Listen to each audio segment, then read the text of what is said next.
තුන්වෙනි සීසන් එකේදී හෝකින්ස්වල ළමයි එයාලගේ පිස්සු අතීතය පැත්තකට දාලා සාමාන්‍ය ළමයි විදිහට ඉන්න උත්සාහ කරනවා. ඩස්ටින් එයාගේ සුසී කියන දුරස්ථ පෙම්වතියත් එක්ක ගිම්හාන කඳවුරේ ඉඳලා ගෙදර එනවා. හැබැයි යාළුවෝ ටික එයාගේ කතාව පිළිගත්තේ නම් නෑ.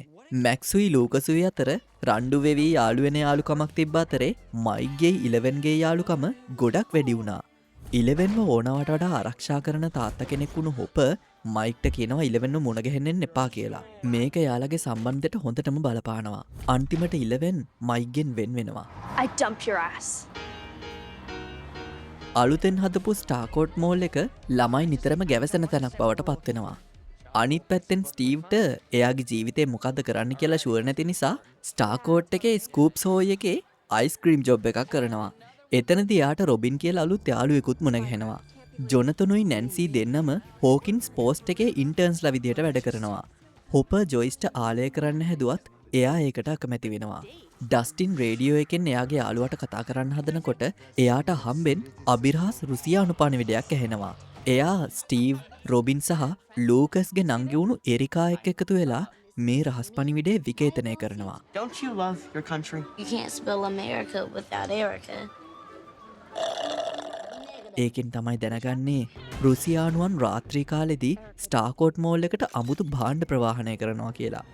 එයාලා තවදුරටත් හොයනකොට දැනගන්නවා ස්ටාකෝට් එක යටින් රුසියානු විද්‍යාගාරයට යන ලිෆ්ට් එකක් තියෙනවා කියලා.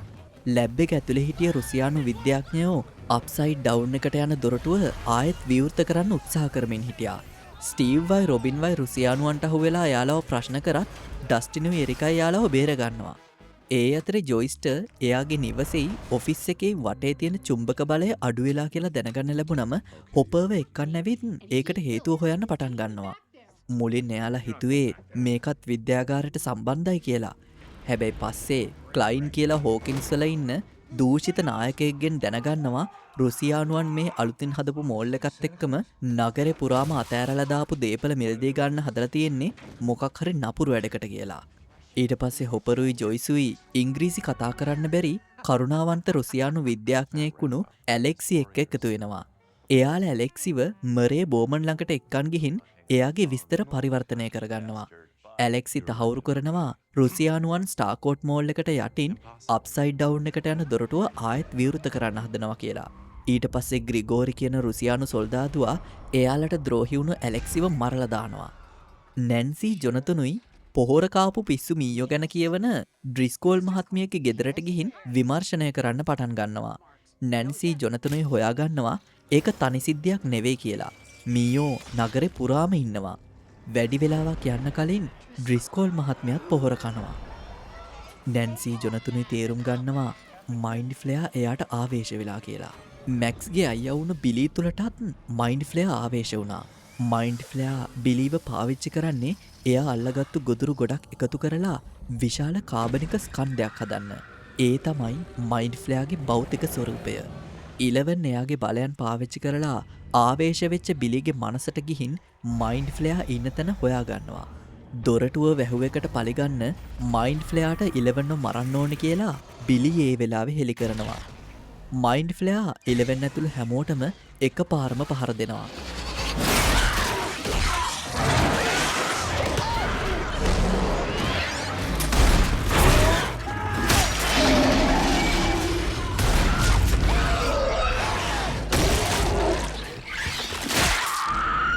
ඒකෙන් නිලවන්ට බරපතල තුවාල වෙනවා.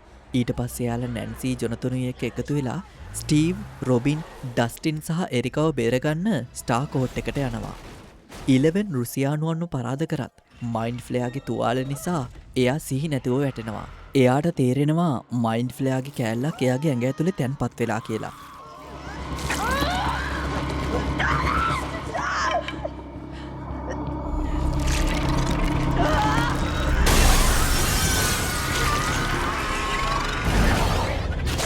ඒක අයින් කළාට පස්සේ එක පාරට මෙයාගේ සියලුම බලයන් නැති වෙනවා.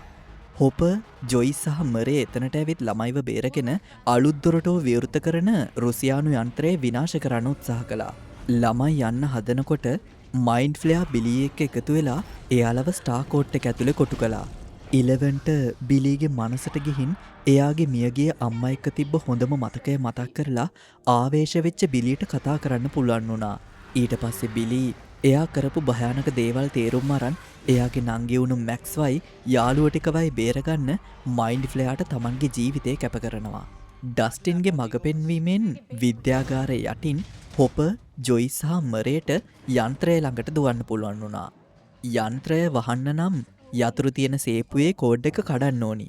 ඒ කෝඩ් එක ප්ලෑන්ක්ගේ නියතය කියන ක්වොන්ටම් සමීකරණයක්. වාසනාවකට ඩස්ටින්ට මතක් වෙනවා මේකට හරියටම කාටද කතා කරන්න ඕනි කියලා. ඒ තමයි එයාගේ පෙම්වතිය වුණු සුසී. කෝඩ් එක දැනගත්තට පස්සේ හොපරුයි ජොයිසුයි සේපුව ඇරලා යතුරු අරන් යන්ත්‍රය වහන්න සූදානම් වුණා. අවාසනාවකට ග්‍රිගොරි ඇවිත් හොපර්ට පහර දුන්නා. හොපර් ග්‍රිගෝරිව යන්ත්‍රයට විසිකරාට පස්සේ ඒකෙන් මුළු පද්ධතියම අවුල් වෙනවා. පැනල යන්න විදිහක් නැති වුණු හොපර් ජොයිස්ට සංඥාවක් දීලා කොහොමහරි යන්ත්‍රය විනාශ කරන්න කියලා කියනවා. අප්සයිඩ් ඩවුන් එකට යන දොරටුව වැහුවට පස්සේ ස්ටාර්කෝට් එකේ හිටිය මයින්ඩ් ෆ්ලෙයා විනාශ වෙලා යනවා. මාස 3කට පස්සේ ස්ටාර්කෝට් මෝල් එක විනාශ වෙලා ක්ලයින්ව අත්අඩංගුවට ගන්නවා. බයර්ස් පවුල අනාථ වෙලා බලයන් අහිමි වුණ 11ව එයාලගේ පවුලට අරන් හෝකින්ස් අතෑරලා සදහටම යන්න සූදානම් වුණා. අන්තිමේදී 11 පිටත් වෙන්න කලින් මයිකුයි 11යි එයාලගේ ආදරය ආයෙත් තහවුරු කරනවා. එහෙනම් 4වෙනි සීසන් එකෙන් හම්බෙමු.